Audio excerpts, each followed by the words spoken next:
Hello and welcome to another clip in our expert video series for Citrans SCM IQ.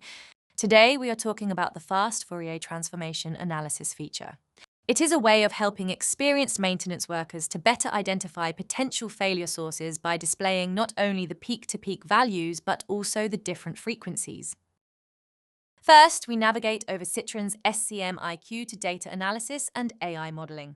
Here we click on any active sensor and go to see details. In this view, we can see all the gathered data, and at the top, there are two FFT buttons. These will be grayed out if the displayed time span is more than 12 hours. This is because usually there are too many data points, so there will be averaging.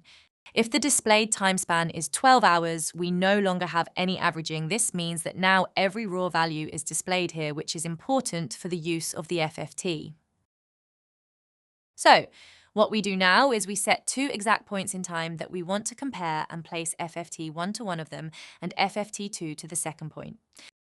What this does is it shows you the exact deviation of the amplitude at the different frequencies at all the different axes.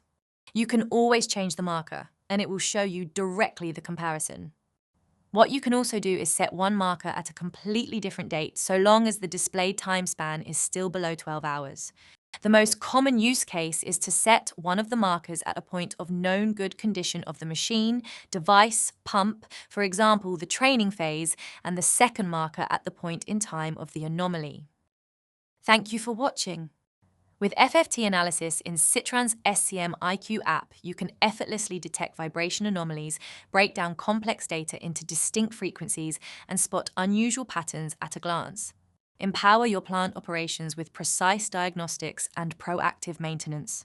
Feel free to visit our other videos to learn more about the different features of the Citrans SCM IQ and Insights Hub system. See you next time.